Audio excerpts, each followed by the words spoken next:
You know, March is Women's History Month, and there is a new effort in Metro Atlanta shining a spotlight on some of the female entrepreneurs in our backyard.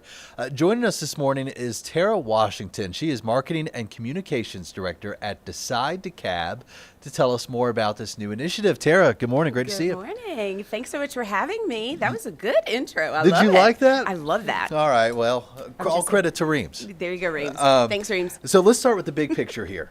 Women-owned business guide. What exactly is that? What are you hoping it'll do? Absolutely. So at DeKalb, we are responsible for working, of course, with those billion-dollar companies that come into the county, and of course, provide jobs to, folks in the region and in the metro. While we love those wonderful, large billion-dollar, million-dollar companies, we also do have a very clear focus on our small business community. And I think that's what's so special about not only it being Women's History Month, but also shining a light on those entrepreneurs that have really probably stepped out on one of the biggest decisions of a career, to go into business for themselves.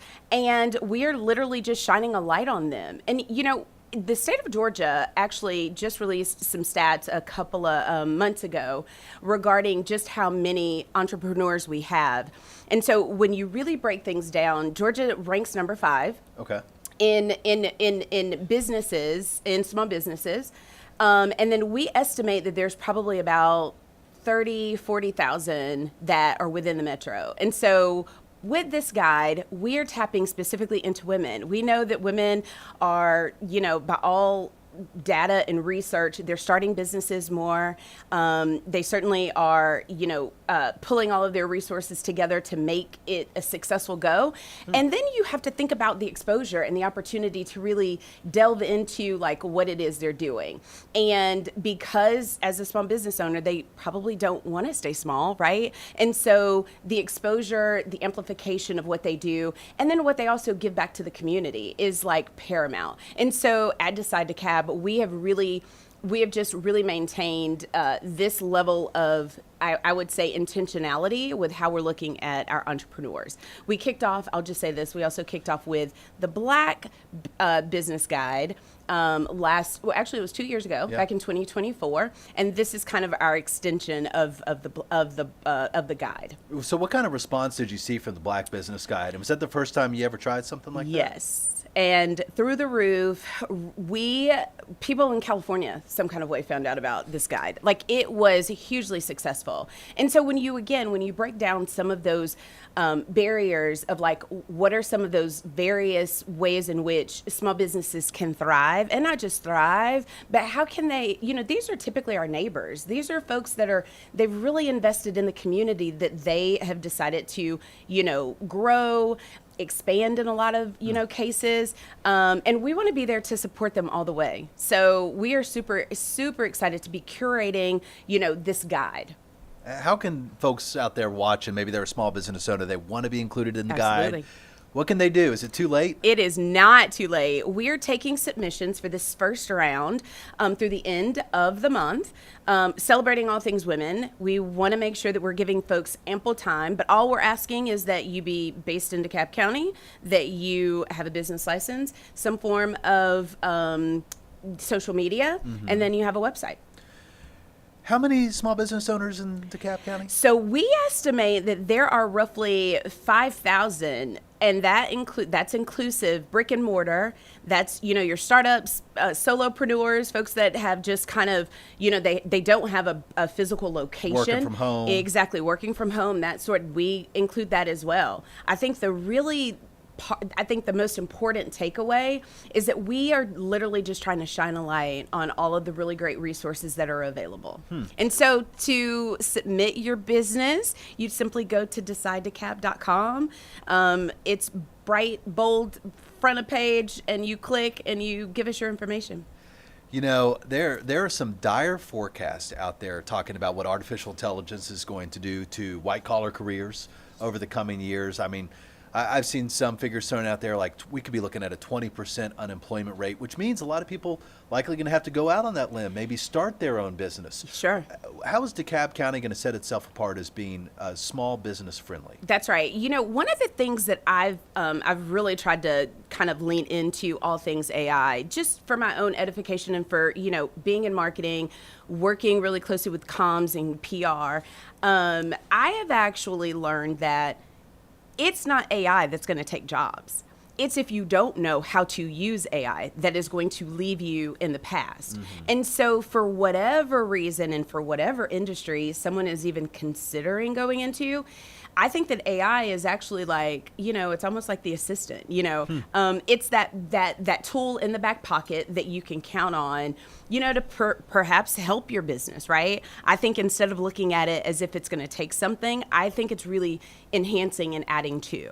And so for Decide DeKalb, we're really looking again at how can we, you know, we've got a division that's really dedicated to skilling folks, right? And so while we have a focus, of course, on any resident, and that includes our young folks, all the way up to someone who may be looking at, you know, learning a new skill or a new trade.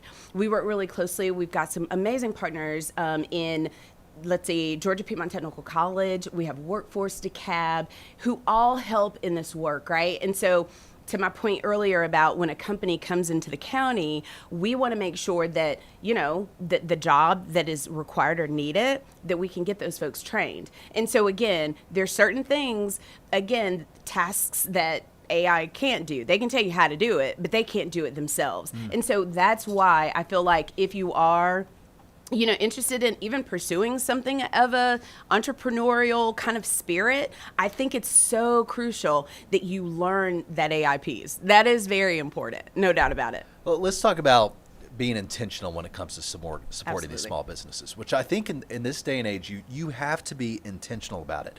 Because there's a new book out that I want to order, I want to get. Okay. And I said I could go on Amazon right now. I can get it. It'll be on my doorstep tomorrow. Yes. How great is this? I don't have to go out to the store. I stopped myself. I said, there is a brand new small owned business bookstore in Dunwoody Square. I drive by it all the time. I'm going to stop in there, see if they have the book first. I love that. You actually have to stop and think about it, though, You these, do. these days. Why is it important to do that? Well, the convenience factor, we get it. Like we all love a good Amazon run, right? And I'm not saying that, you know, I think that the difference between where your dollar goes, right, with supporting that local small bookstore versus ordering from Amazon is basically you are helping to employ someone. You are helping to, you know, you're building wealth to a degree. You're helping literally your neighbor. And I think that there's power in your dollar. And I think that we have probably gotten, don't get me wrong, I love a good convenience and I am all about Instacart and all the things,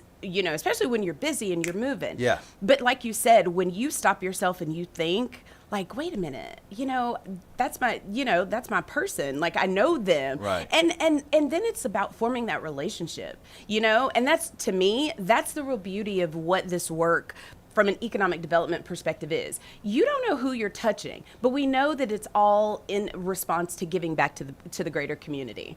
And perhaps and I think that's, they invest those dollars back in the community, and it's a cycle at that point. It is a cycle. Your kids go to school with their kids. You see each other at church. There you go. It really is cyclical in that way. And I think the takeaway, you know, we've established that when you step out on, like you said, you're stepping out on faith, really, because I know I love a paycheck. And, you know, when you decide that you are going to say, I'd much rather be in business for myself, and then I need the support of my community behind me. Yeah. I mean, that's everything.